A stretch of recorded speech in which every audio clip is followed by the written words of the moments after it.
नोनिया चेतना मंच ने मुजफ्फरपुर में किया अहम बैठक। कहा, इतिहास के पन्नों में नोनिया जाति के स्वतंत्रता सेनानियों का नहीं किया गया है जिक्र। बैठक की अध्यक्षता कर रहे पूर्व विधान पार्षद गणेश भारती ने आगे क्या कहा, जरा सुनिए।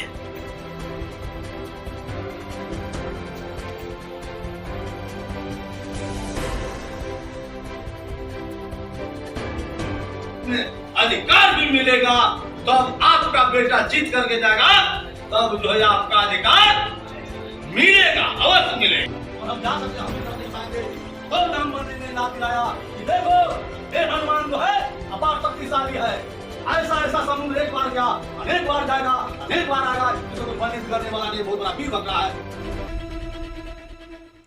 आज नोनिया चेतना मंच के द्वारा यह बैठक आयोजित की गई है। इस बैठक का मुख्य उद्देश्य है कि देश की आज़ादी में नोनिया समाज के लोगों की इतनी बड़ी कुर्बानी, बलिदान, त्याग, संघर्ष हुआ, लेकिन इतिहास के पन्ने में इस बिरादरी का कहीं चर्चा नहीं है। 1770 में इसी बिहार की धरती पर अंग्रेजी हुकूमत, जब पहली बार अंग्रेज आया था 1700 में, ईस्ट इंडिया कंपनी आई थी, तो उन्होंने नमक पर प्रतिबंध लगा दिया। नमक बनाने का काम नोनिया समाज के लोग करते थे। नमक बनाते थे, खारी बनाते थे, सोना बनाते थे। नमक जो है हम दुनिया के देशों में सप्लाई करते थे और उसकी अच्छी खासी कीमत हमको मिलती थी, जिससे नोनिया समाज सबल रूप से काफ़ी मजबूत हुआ करता था, आर्थिक रूप से काफ़ी सबल था।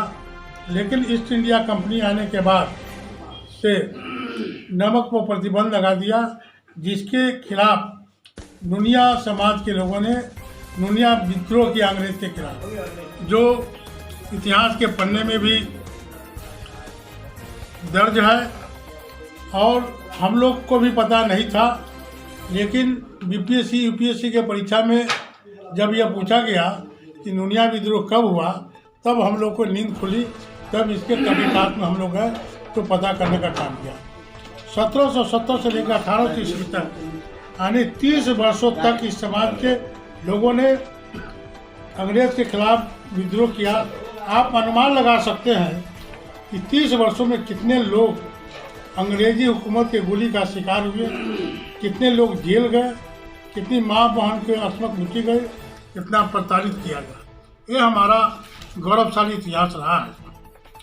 चंपारण सत्याग्रह के बारे में सब लोग जानते हैं।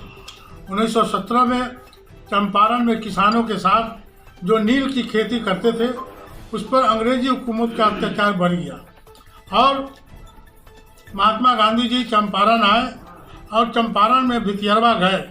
भितियरवा में जहाँ त्रिलोकी महतो उस समय का जमींदार हुआ करता था और मुखिया हुआ करते थे, और उनके बेटा मुकुटधारी प्रसाद चौहान जो महात्मा गांधी जी के साथ रहे और चंपारण सत्याग्रह में बढ़ चढ़ कर हिस्सा, अन्य समाज के साथ साथ बहुसंख्यक नोनिया समाज के लोग का भी योगदान रहा। 1970 में तत्कालीन प्रधानमंत्री श्रीमती इंदिरा गांधी जी ने चंपारण सत्याग्रह में भाग लेने वाले उन तमाम लोगों को सम्मानित करने का काम किया, सम्मान पत्र दिया, जो अंग्रेजी हुकूमत के खिलाफ लड़े, गांधी जी के नेतृत्व में काम किए। उसमें 90%, मैं आपको बता दूं, उत्तर प्रदेश गोरखपुर से एक जन स्वर निकलता था। श्यामनंदन मिश्र देश के बहुत बड़े समाजवादी नेता रहे और उन्होंने अपने उस जन स्वर में लिखा कि चंपारण सत्याग्रह की सफलता का श्रेय नोनिया समाज को जाता है, जिन लोगों ने महात्मा गांधी के साथ बढ़ चढ़ कर हिस्सा लेने का काम किया। लेकिन आज हमारे मुकुटधारी प्रसाद चौहान का इतना बड़ा कुर्बानी रहा, त्याग रहा, संघर्ष रहा, लेकिन इनको कोई याद नहीं करता है। हम हमारे वंश के थे, हमारे बिरादरी के थे और सबसे बड़ा कि देश के बहुत बड़े स्वतंत्रता सेनानी रहे। इनकी जयंती लगातार पिछले हम 7-8 वर्षों से मनाते आ रहे हैं। 2017 में भी हम लोगों ने मनाया था, जब चंपारण सत्याग्रह शताब्दी वर्ष मनाया जा रहा था।